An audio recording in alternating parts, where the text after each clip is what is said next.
कोई रोक ना पाए, कोई तोड़ ना पाए मेरी जीत की गूंज जहां तक जाए। सबसे पहले हमें जिनका सम्मान करना है तो इस पर विद्यालय के प्रबंधक जी से सबसे पहले हम चाहेंगे कि इस विद्यालय के जो होनहार छात्र हैं जिनका सम्मान होना है, तो हम चाहेंगे प्रबंधक जी से कि आप एक माला पहना करके इनके पिताजी को आप एक माला पहना करके डॉक्टर धनुषधारी जी का आप सम्मान बढ़ाने का काम करें, जिन्होंने इतने धन्य है ये पिता जो ऐसे पुत्र का तालियों से स्वागत करें।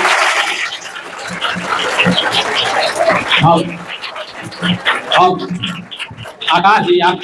आकाश जी से चाहेंगे कि जो आलोक इस विद्यालय के होनहार छात्र हैं, साथ ही में एक मलवा पहने रहिए डॉक्टर साहब। अरे आप देखिए डायरी से सम्मानित, डायरी और कलम से सम्मान पाते हुए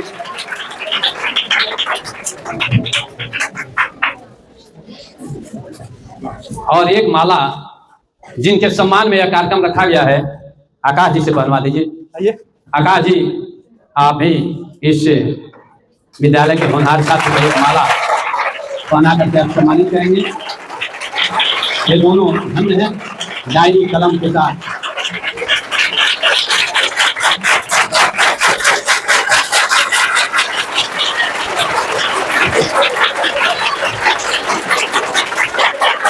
ऐसा हम पढ़ने वाले छात्र हैं, हमें स्काउट ताली बजाई जाती है कि हमें तालियां हम मिठाई खिला करके स्वागत करते हुए अभिनंदन करते हुए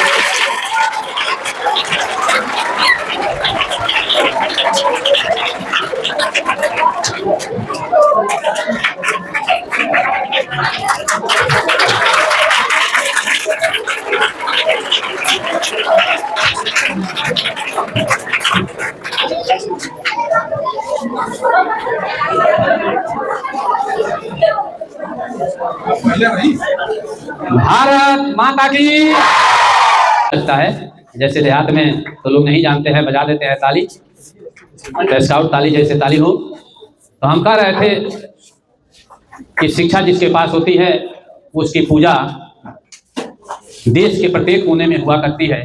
धनवान व्यक्ति को तो जो जानता है उसकी पूजा वहीं तक होगी, सीमित ही उसकी पूजा होगी। अभी एक नाम आया था डॉक्टर भीमराव अंबेडकर का, जिनकी जयंती 14 तारीख को हम मनाए थे। सही बात है कि उनके पास देश की 14 भाषाओं की जानकारी थी, विदेशों की भाषाओं में 14 भाषा की जानकारी डॉक्टर भीमराव अंबेडकर के पास थी। देश आजाद तो हो गया लेकिन अपना कानून नहीं था। तो बहुत लोग पढ़े लिखे विद्वान थे, समितियां जरूर बनी, लेकिन संविधान लिखने की जब बात आई तो पूरे लोगों ने, देश के लोगों ने डॉक्टर भीमराव अंबेडकर को ही वह संविधान लिखने के लिए चयनित किए। तो उनके पास वह शिक्षा थी। आप कोई भी काम मुश्किल नहीं है, बशर्ते कि मन में ठान लिया जाए कि हमें यह कार्य को करना है। इसका श्रेय किसको देते हो?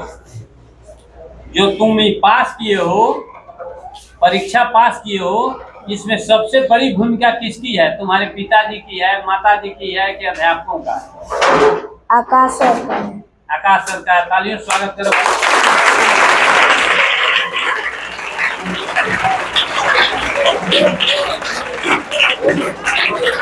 और तुम्हारे माता पिता का क्या श्रेय है? मेरे माता पिता मुझे लक्ष्य प्राप्त करने के लिए उम्मीदें दिए थे। बहुत अच्छी बात। सुने हो, इसके माता पिता प्रेरित करते थे कि तुम्हें पढ़ लिख करके कुछ बनना है, ठीक है ना? और पढ़ लिख करके बनना क्या चाहते हैं? MBBS कर डॉक्टर बनना चाहते हैं? डॉक्टर बनना चाहते हैं। पैसा कमाने के लिए कि सेवा के लिए? सेवा के लिए। सेवा के लिए। और सोच भी अच्छी है इनकी कि डॉक्टर बन करके क्या करेंगे?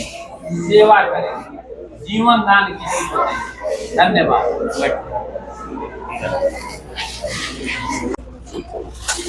यहाँ पे उपस्थित सभी शिक्षकगण, अतिथिगण और प्यारे बच्चों का मैं स्वागत करता हूँ, अभिनंदन करता हूँ। अपना जो एरिया है बहुत पिछड़ा इलाका है, ये तो सब लोग जानते हैं भाई। ये सब बात बता बता के हम लोग थक गए।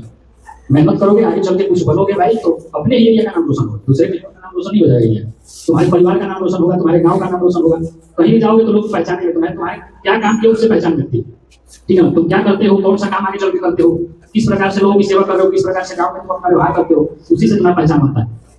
समझ आ रहा है। और दूसरी बात यह है कि अगर जब बच्चा जहाँ पढ़ रहा है उसे स्कूल पे विश्वास रखे कि हाँ जहाँ पढ़ रहा हूँ वहाँ पढ़ाई ठीक हो, अपने आप में मेहनत करे, कि अपने शिक्षकों पर विश्वास रखे, तो मुझे नहीं लगता कोई उसको दिक्कत होगा। हम लोग जितने भी पढ़ाई मतलब जितने भी क्लासेस चलती है 7 घंटे डेली चलती है, हम लोग प्रयास करते हैं कि अच्छा से अच्छा, और टीचर मुझे लगता है प्रयास करता है कि अच्छा से अच्छा मेगा टेम दिया जाए, अच्छा से अच्छा पढ़ाया जाए।